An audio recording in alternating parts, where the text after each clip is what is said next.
AIDS. Yes, you have AIDS. I hate to tell you, boy, that you have AIDS. You got the AIDS. You may have caught it when you stuck that filthy needle in here. Or maybe all that unprotected sex put you here. It isn't clear, but what we're certain of is you have AIDS. Yes, you have AIDS. Not HIV, but full-blown AIDS.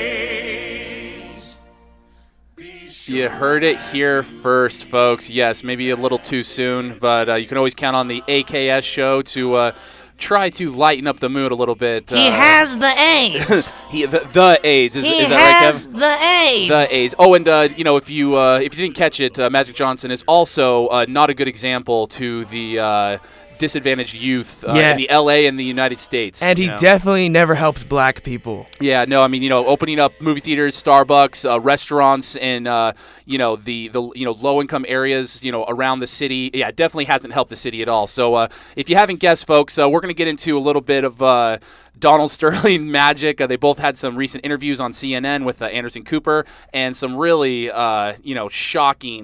shocking results we got from especially the Sterling interview. After that, we're going to talk a little bit of Clippers, Game 4, Game 5. We're going to give you some predictions for Game 6, and maybe getting a little bit of Michael Sam following the NFL draft this past weekend. But, Kev, you played the clip on the intro.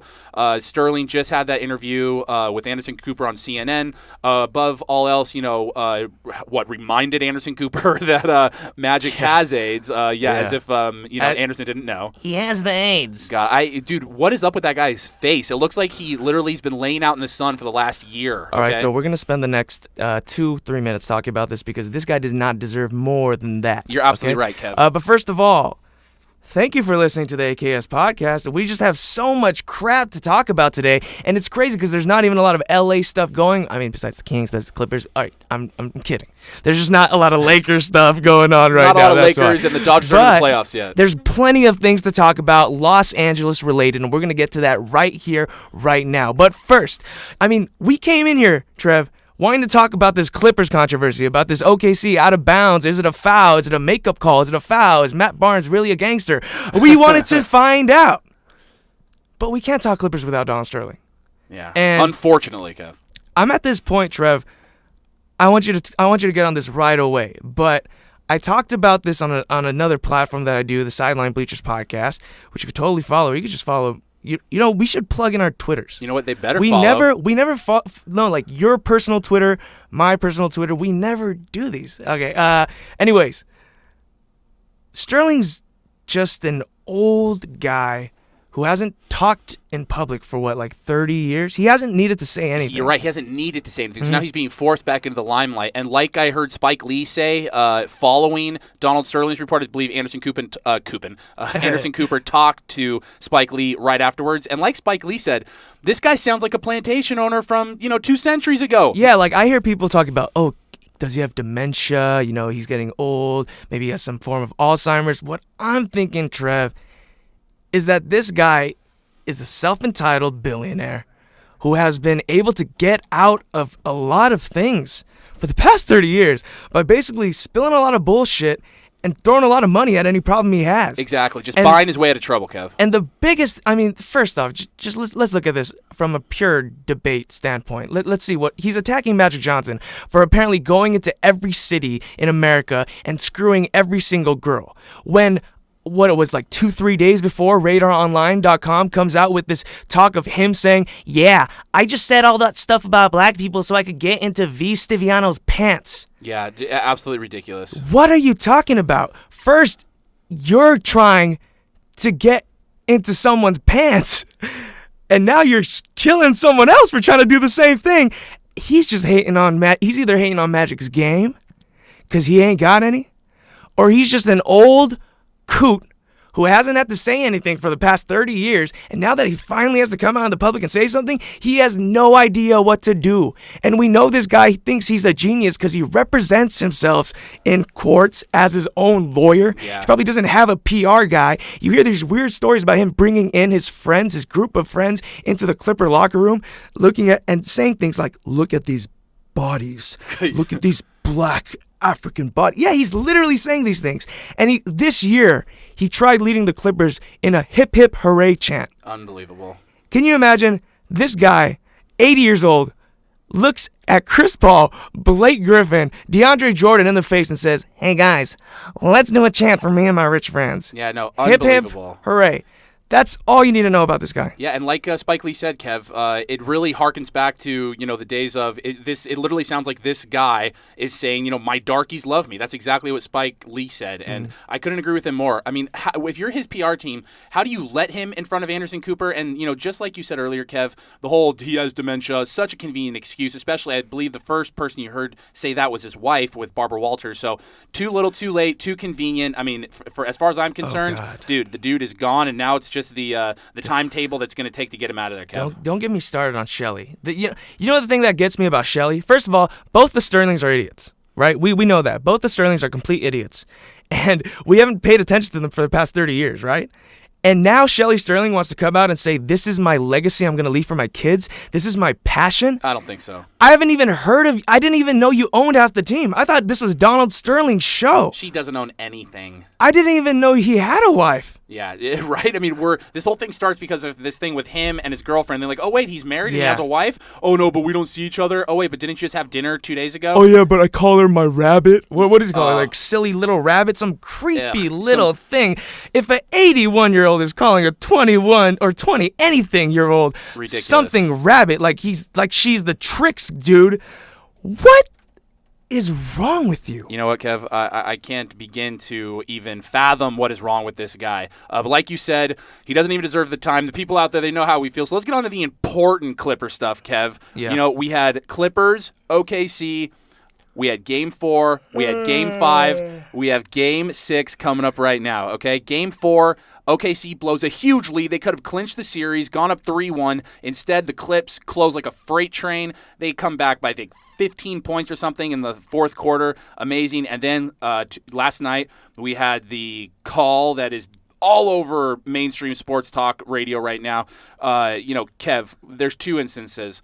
There is the ball going off of, presumably, if you ask Doc Rivers, Jackson, which it did. I mean, it did look like it. I mean, I guess you could explain it as being, inconclusive, but I mean, most people would say that it did look like it went off of him. And then you have the foul on Chris Paul, which I saw the Oklahoman did a freeze frame, and his hand is clearly right on his shooting elbow. So, I mean, you can't really, besmirch them for that. But, the whole instance with it going off of Jackson, that's one of the stories. I believe that's what led to the 3 points. So, Kev, Game 4, OKC blowing the lead, the crazy call yesterday, and then Game 6. What are your thoughts on Games 4 and 5? And, man, I guess after you tell me that, I guess we'll get into our predictions for Game 6.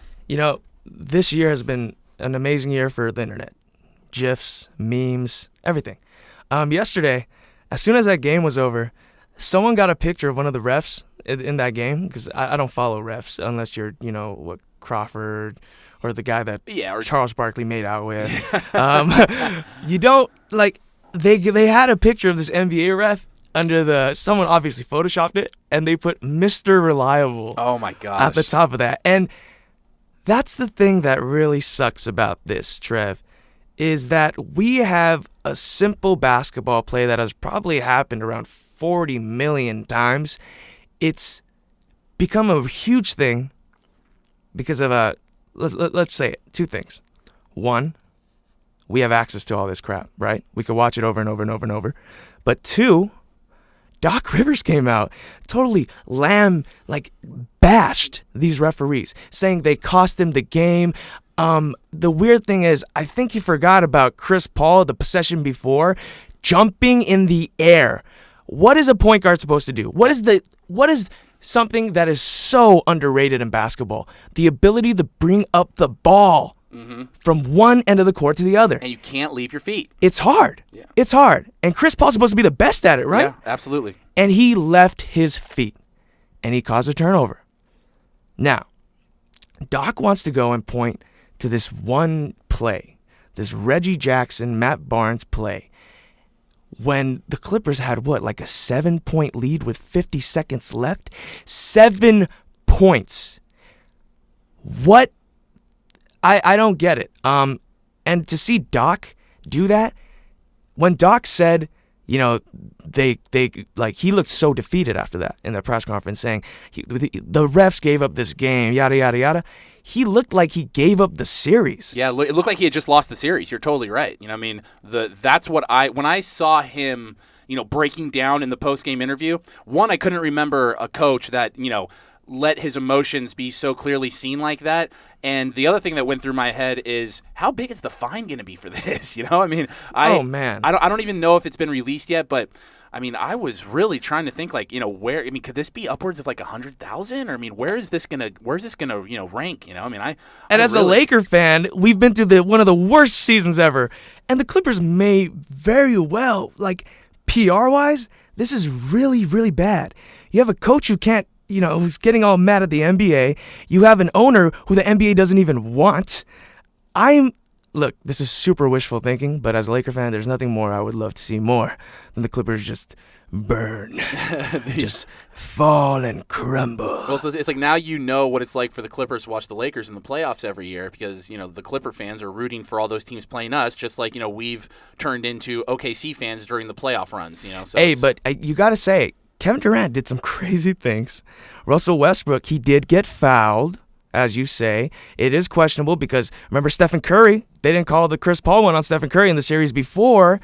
So, the thing about basketball, man, it's so many judgment calls, so it's very hard. That's the toughest thing about the refereeing when it comes to the NBA and the NBA playoffs, Kev, is, at the beginning of the NBA playoffs, I always kind of sit and, think this to myself, that NBA, the refs have the most direct influence on these games than any other sport. Obviously, baseball, pretty cut and dry unless there's a play at the plate, or, you have football is probably second to NBA, but NBA, those guys are part of every moment of the game. You don't hear whistles. I'd like to see a stat chart on how often you see, like plays blown dead when it comes to either football or, basketball or whatever. But, I bet you it would be shocking. I mean, even in baseball, what else is there besides strikes and balls? There's no judgment calls in baseball besides strikes and balls. Yeah. In basketball, it's like 50% judgment calls, man. You got to see travels. The refs are very, very vital to this, which is why, I mean, I want to say it's a theme in these playoffs, but it's a theme in every single playoff, Trev, for the past 5-6 years.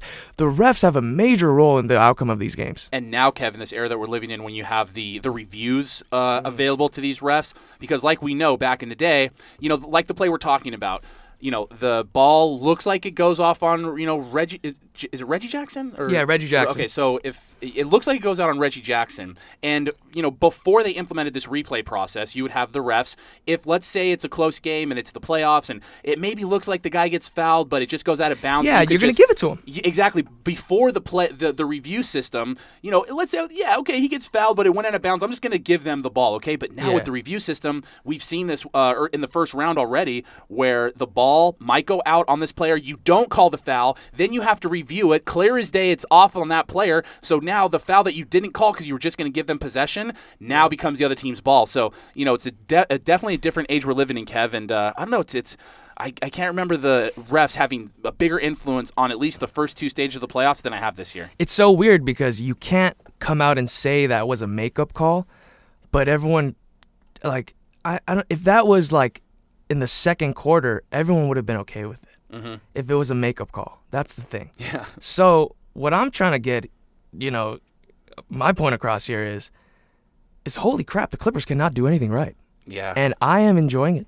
And you know what? You can, if you have anything good to add about these Clippers, you can go ahead. But after this podcast, I'm going to step outside, wear my purple and gold, and laugh at every Clipper fan in the face. You are down 3-2! It was out on Reggie Jackson, and you still suck! Hey, and if you got issues, you can tweet me at Trevor Angone, and you can tweet Kev at AKS Podcast. Or Lake Show Co. Yeah, exactly. Even easier. Get at us, dog. Get at us. Do we follow each other on Twitter? Dude, I don't even know. I think we've we been have in to. this booth for over a year. Do you know what it is? We share the AKS podcast handle. Yeah, I think that's what it is. That's where we coalesce, Kev. Yeah. Now, crazy stuff going on in basketball, Kev. But preceding all this craziness in the NBA playoffs, we had the NFL draft Thursday through Saturday this last weekend. Round 1 on Thursday, rounds 2 and 3 on Friday, and rounds 4, 5, 6, and 7 on Saturday. The draft highlighted by Manziel. Highest rated 7th round, by the way, ever. Wow. Ever. Because I know that the And you're about to tell us why. Yeah, I mean, exactly. I'm about to tell you why, but Kev, I think I heard that there was about 12 million people watching that first round. Yeah, I think combined stats, it wasn't quite 12. Because I don't know how the ratings, because I just know the rating number. If you combined, I think the NFL Network and ESPN, they had around a 10 rating. Wow, that is incredible. It's either an 8 or a 10. That's like a series finale. Competing against the NBA playoffs. All 3 NBA games combined didn't even come close to getting close to even maybe half that. So absolutely incredible, Kev. So yet another day we realized that the NFL is still king. Exactly, Kev. Now you said every highest rated 7th round, and it would have been the highest rated 5th, 6th, and 7th because of Michael Sam. And by the way, my boy Trevor Angone, he writes for the SMC paper, the Santa Monica College Coursera paper. He wrote a damn good article this week. Thank you, my friend. I'm literally just gonna let this guy go off about Michael Sam, and we'll talk about it in a bit. But this guy, just do it. Just go for it, brother. I'm gonna run it down, and then we'll get some discussion points afterwards. Because they had it was like an op-ed basically. It was, buddy. It was an editorial, that had to do with Michael Sam, the reaction afterwards, and you can all catch that on the Coursera online. So give me the juicy stuff. Give me the good stuff. All right, Kev. Here we go. Michael Sam drafted number 249 by the St. Louis Rams. Immediately preceding being drafted, he had he shared a kiss with his boyfriend. They even went as far as to have their own little moment with a cake that their family baked. And they did the whole thing where like the newlyweds will put the cake on each other's faces. Obviously not married. It wasn't like they were in the middle of their wedding ceremony, but a little impromptu moment between themselves. Now, I can't believe the boys kissed. Exactly. Now, Kev. Now those sentiments are what were shared on Twitter. Okay. Yeah. Funny enough, the first person I heard about was a Dolphins backup player tweeting, "Oh my God," and horrible when he saw this go down. And Kev, you know what happened with the Dolphins last season, so just the mere fact that a Dolphin would even consider tweeting out something like this following all the controversy last season, completely baffling. And don't worry, I lit his ass up in the article, so definitely check that out. And then also, Kev, we're familiar with Marshall Henderson, just the troll from Ole Miss who just loves engaging the fans. And by the way, I'm going to let you tell them what happened, and I need to tell you why I think he gets an A for effort. As far as with Henderson's tweets? Yeah. Oh, dude. Okay, so as soon as it happens, Henderson tweets out. He says, "Boycotting SportsCenter till this Michael Sam nasty ass shit is off. ... My brothers are 7 and 11 and saw that. # sickening." He immediately followed it up by, "I'm sorry, but in all caps, I do not agree whatsoever. That should be shown where innocent eyes can see." So, this guy knows, he reaches new lows all the time. So just absolutely incredible. Kev, following those Twitter remarks, what's the first thing that jumped off at you? Like, what were your feelings about like these young immature kids, like, putting that stuff on, on Twitter where the world could see, especially still being part of these programs? First of all, as a young, immature kid myself, I am 19 years old. I am you are my elder in this booth by far. Yes. But the thing is, I don't care how young you are. You don't say shit like that, man. Gotta be smarter. But the reason I give him the A for effort is because tell him what happened when Twitter attacked Marshall Henderson for those tweets. What did he do after that? Twitter, he took the backdoor escape, and he said that one of his his best friend who is gay, yeah, in a psychology class asked him, "Hey, could you tweet out some offensive stuff so I could see the reaction for like my psychology final paper, graduation, whatever?" And he said, "Yeah." And Kev, is that the new "my Twitter's been hacked"? My friend asked me to do that? Yeah, that's the new "my Twitter's been hacked," because most of the time, if your Twitter's being hacked, you screwed up. They're sending out porn links if your Twitter's been hacked, Exactly. They're not tweeting out racist remarks. Exactly. But I guess I don't know that because I'm not a celebrity, But not yet, Kev. Marshall Henderson, he does get that A for effort because he has that back door now. Mm-hmm. He could just point to that. No pun intended. He could just say, yeah, exactly. You could just say, "Hey, look at that. You can believe me or you don't have to, but that is why. And I'm sticking by my story. So help me God." And you know what? A for effort. You thought of a story. That's good. Yeah, I mean, I guess, as far as being able to start controversy, the dude is definitely at the top of the list. Now, Kev, those weren't the only remarks that were, issued or said after Michael Sam was drafted. President Obama came out with a great, little little release that said, he was proud of Michael Sam and congratulates him and the Rams in the NFL, and it was a cool little release. A couple people I talked to thought it was very surprising that at the end of Obama's release, he said, LGBT Americans prove every day that you should be judged by what you do and not who you are, which was interesting because some people took that as, oh well, you should be judged on who you are. You shouldn't be ashamed of that. So interesting choice of words, but also, here's a couple of little interesting factoids, Kev. I'm going to give you two of them. One, as soon as Michael Sam came out before the draft, his father was quoted by the Galveston Daily News as saying, I don't want my grandkids raised in that type of an environment. And though, as soon as they printed that, Sam Sr. Proclaimed that he was terribly misquoted, but the Times maintained that he was quoted accurately and fairly. So, just depends on which way you want to go on that. The last thing I'll say, Kev, is since being drafted, Sam has the highest selling rookie jersey on the NFL website. Besides Johnny, exactly. So absolutely crazy, Kev. The type of support and reaction that Sam's getting, it's amazing. It's definitely changing the world that we live in. And if you get a chance, check out the story on the Corsair Online. Very, very interesting points that I'm trying to kind of come at it from, and cool little editorial cartoon by one of our resident editorial cartoonists, Rachel Giannario. So definitely check that out. So I think the bottom line is, you and I both hope that, this obvious answer, and obviously both of us believe, that we hope this can, blow up into becoming something where the world will be more accepting of gays, yada, yada, yada. The reason Michael Sam is so perfect, though, is that he's not a gay, let's say, a wide receiver or a gay cornerback. He's a big-ass, gay defensive end. He's a beast. And if you want to say something to him, he'll probably sock you in the face. Exactly. Say it to him on the field and see what happens. Yeah, say it to him on the field. Michael Sam is a big guy. He could handle himself, and he's the perfect guy to handle this. And I thought the whole kiss thing, say what you want. I mean, I was, raised in a very conservative home, Roman Catholic my whole life, all that. I didn't give a shit. Yeah, because we're so desensitized to it, Kev, because this is the world that we live in. The millennials, our generation, when it comes to, race and, choice of sexuality, I mean, it's all just in the big same pot with us. There's been some really, really cool books written on the millennials. They don't view marriage the same way, really. They don't view the world in the same way that the previous generations did. It's really changing the world. So, very interesting outlook on our future. What this really is, though, just look at this podcast that we did today, Trev. We talked about Donald Sterling making some stupid comments, and now he's going to lose his job over that because of racial comments.